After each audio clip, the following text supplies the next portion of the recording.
Fly so high, I'm hypnotized. What's up is down, what's left is right. Chasing stars and holding you. I can't see the end, but we'll see it through.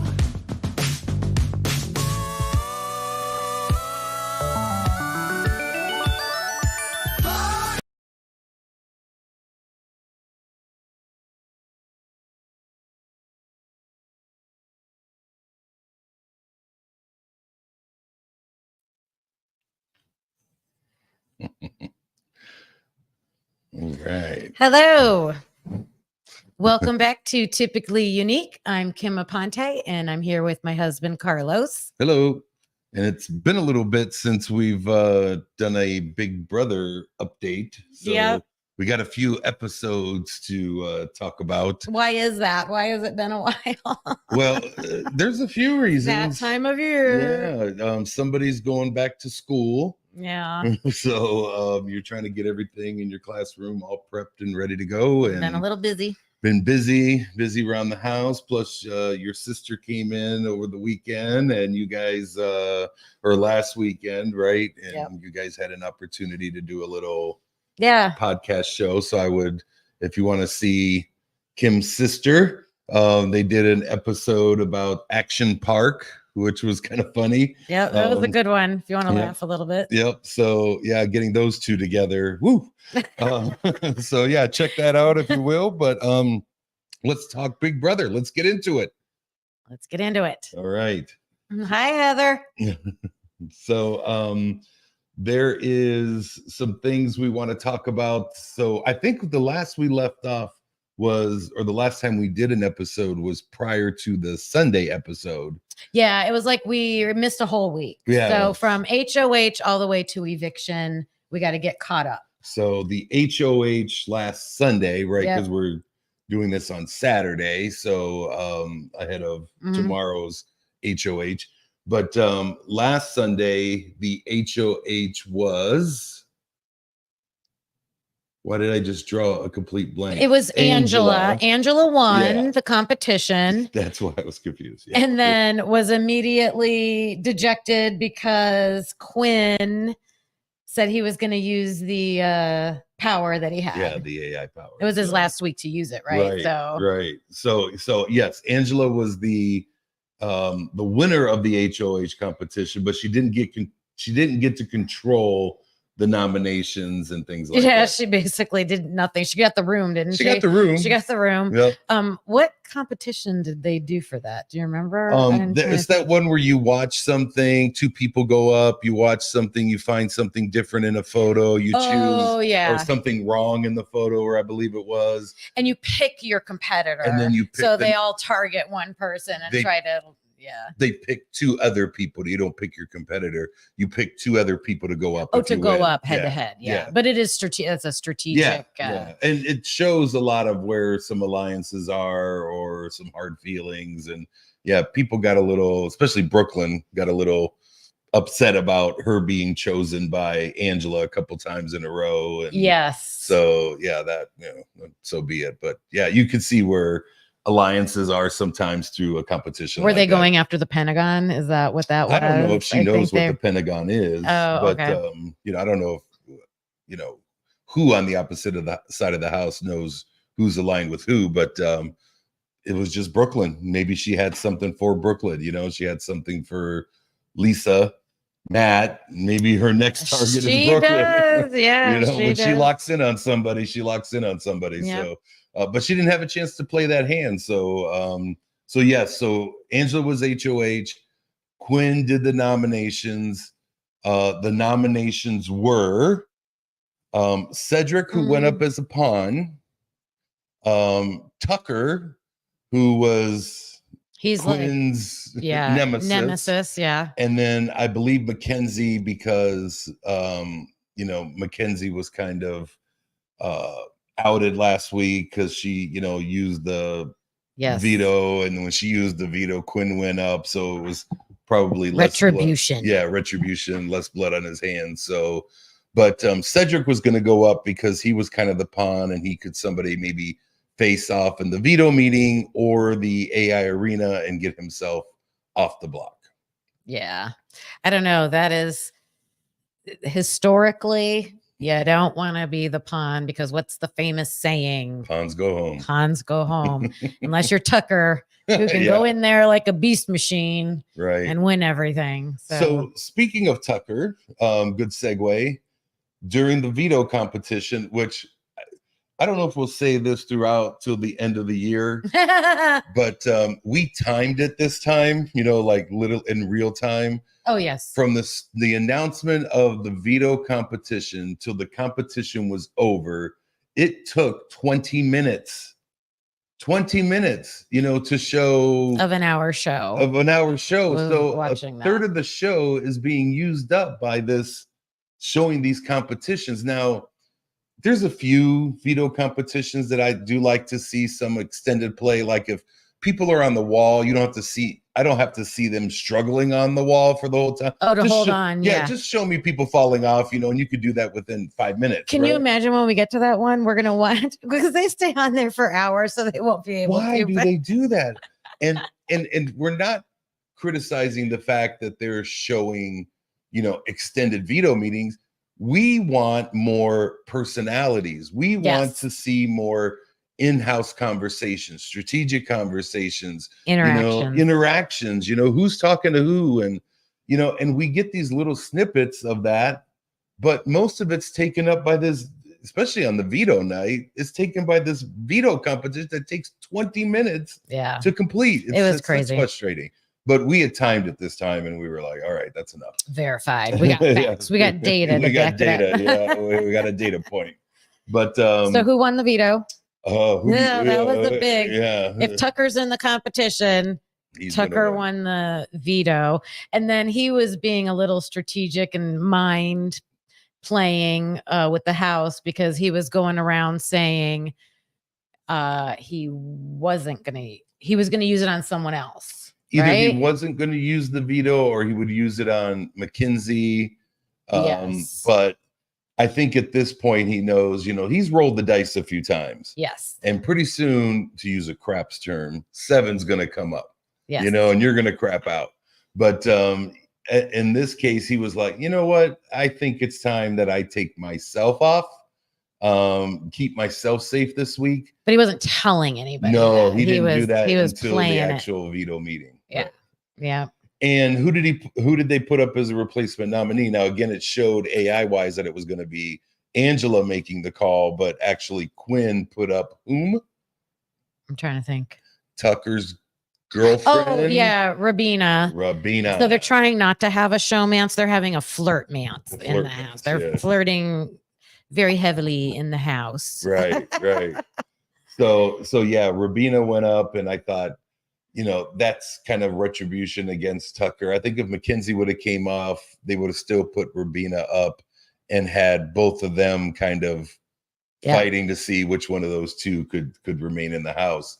But with all that, even with Rabina going up and having Mackenzie, Rabina, and now Cedric on the block, and now Cedric is the pawn, they go to, okay, who's going to be evicted? Yes. And I saw some of the house conversations. Well, the AI arena first. Yeah. But I saw some house conversations. Oh, okay. The good part. Yeah, you saw the good part. I actually saw some house conversations where T-Core, right? Am I saying her name correctly? T-Core? I think so. Yeah, T-Core and Chemo, both of them really started thinking strategically, and both of them said, hey, maybe Cedric might be a better vote out than either Rubina, Oh, she planted that seed. both Chemo and T-Core kind of got the ball rolling, or at least that's what CBS showed us. But yeah, I thought that was good because we have our issues with the pawns or the people or the wallpaper, the wallflower players that like Cam. I haven't heard hardly anything from him. No, and our daughter voted in the America's veto, right? And she wanted Cam out. Yeah. And I guess everybody who's saying that is saying because he doesn't do anything. No, he's really not. I mean, and again, they're not showing us a lot of those conversations, and I don't know how much he's been involved, but yeah, he's really hasn't been an impactful player up until this point. But so we get to the AI arena, right? Yep. So now, there's been some people for Rubina because you want to break up the flirt mans. Yes. So they want her out. So they they're thinking it's a good idea to get her out. Right. And then Mackenzie, not so much. I mean, she really doesn't have a big alliance, so they're really not afraid of her too much, even though she is a pretty good competitor. And then Cedric names comes up. So this AI arena is big. Mm-hmm. Whoever wins this is really going to give themselves a chance to stay in the game because anybody could go home. Anybody could go home at this point. So who ends up winning? Mackenzie. But it was so close because if you were watching it, it looked like Rubina finished first, but Mackenzie beat her to the buzzer, I think. And I didn't even know Mackenzie was close because they kind of there was a second where they paused and Mackenzie looked like, even Julie Chen, the host, was kind of like, I don't know if the buzzers didn't go off, but there was a second of not knowing. But yeah, Mackenzie was the one who won. And the camera angles were kind of weird. Yeah, you didn't even see Rubina in that. They were only on Mackenzie. Yeah. So you couldn't really, unless they cut it that way, because, editing. Well, but that is supposed to be a live event. They're voting out the house guests live. So AI Arena should be supposedly live. But you would think you would plan a little bit better for that. They kept showing this overhead view. So it was kind of hard to remember, okay, who had what color and who's the closest. And, you couldn't see because you had to run back and forth depending on what side the balls were. So it was really hard to follow. I wish they would have planned that better or not do that in a live because there were so many camera angles that you needed to really document that appropriately. But I mean, I'm just being critical of production. We have a couple viewers who either watch Big Brother sometimes or aren't really Big Brother watchers, but the AI Arena is it's a competition they added new this year. So it's right before this group of people's living in a house and they're trying not to get evicted every week, and winning these competitions helps them. And so we're talking about what happened this past week. So we're up to the point where we're going to find out. So Mackenzie's safe. Yeah. Cedric and Rubina are still on the block. And they have to no, there is no replacement. It's just those two. Those two. So the people living in the house are going to now vote to see which one of those two is. But something happened after the AI Arena this week. Finally. You know what I'm talking about? I didn't watch that part, but I did see it. So you tell it because I did see that people were talking. I was like, oh my. So it's a strategy game. High nothing half-assed. I got to be careful with the way I say that. Thanks for joining. So after this last chance challenge, this AI Arena, they're supposed to strategize, and this is week 4, and they have not done it. But this week, and it was Cedric, because I think he was, oh my gosh, I did not win. I'm on the block now. Right. So he was pulling people aside like crazy, just trying to plead his case.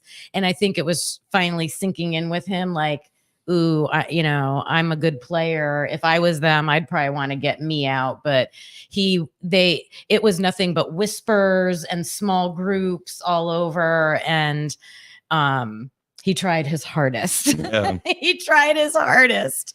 Well, good. I'm glad somebody finally did that. He did. Yeah. And maybe production was probably in their ear, like, hey, we've been promoting the fact that you're going to have these small group discussions between the end of this AI arena competition and the vote, and nobody's doing it. So maybe he just tried to, do what production wanted. Who knows? But yeah, but they have the vote, and poor Cedric. Yeah. Because I really liked him, but he got sent packing. He got sent packing, and he was pretty good about it. I think, you could have, it goes both ways when people get kind of kicked out a little bit, they're bitter and there's some vitriol there, but no, he took it pretty well. It's like, no hard feelings. I love everybody, it's a game. And, he went out and talked to Julie, and I think Julie had some compassion for him too when he came out. I think she felt bad for him. He was so worked up. He was like talking really loud. He was like, I'm sorry, I'm yelling at you.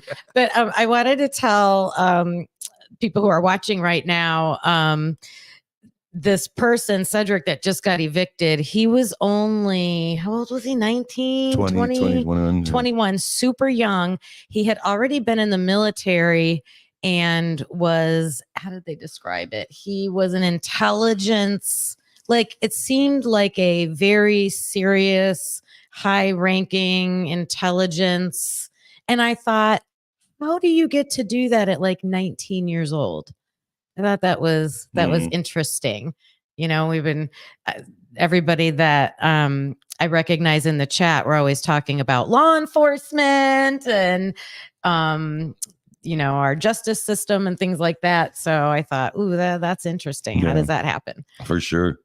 Yeah. So he ends up getting evicted. His we only get to see a little bit there in the moment, and Julie will have a little bit of a conversation because they try to steer a bunch of people away from the show and go to Instagram to have, to see his goodbye messages and things like that, which I did seek out and I did watch, and he cried through the whole thing. So he was very upset and sad. And I think he's going to miss having the rest of this experience throughout the summer. But he was a top contender for me. Yeah, he was. Yeah, he was a good guy too. I thought he was playing the game pretty well, and and really held his temper and emotions, even being confronted in a pretty aggressive way. I thought he did a pretty good job. Yeah, so they turned on him real fast. Yeah. So I think that kind of brings us to them getting the new head of household, which will happen tomorrow. Right. They haven't started the competition. They may have already started the competition. We don't watch the feeds. We'll get to watch every second of it on television. Yeah.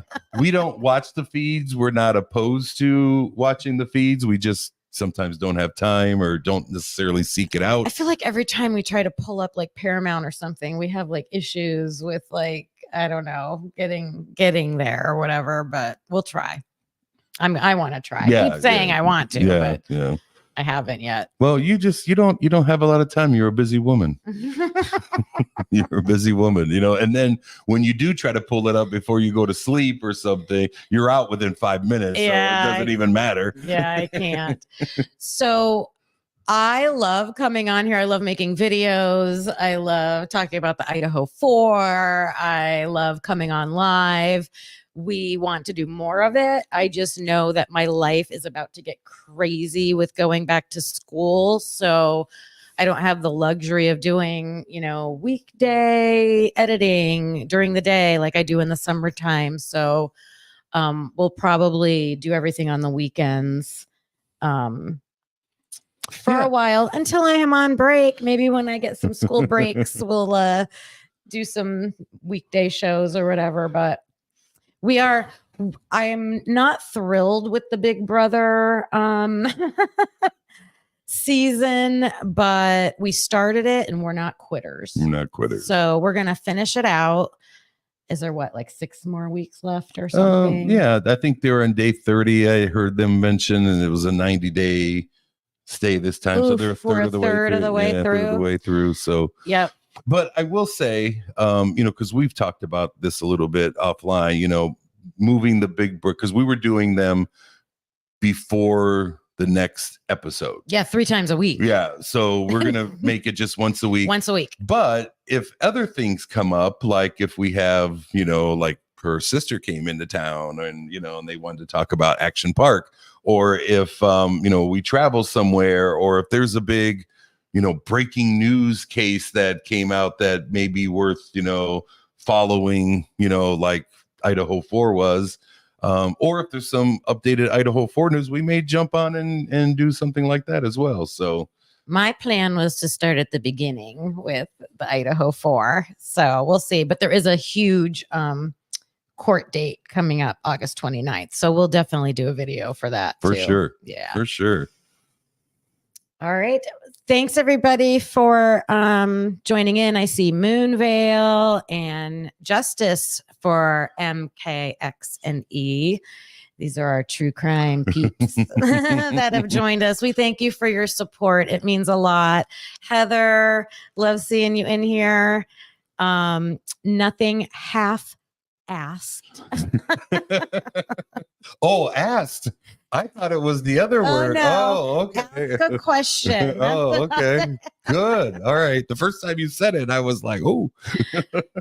Yeah. And yeah, we'll see you on our next video. Yeah, whatever it is. Could be a potpourri of things. Could be a surprise. Yep. Thanks for joining. Yeah. See everybody then. All right. Bye. Say it 3 times fast.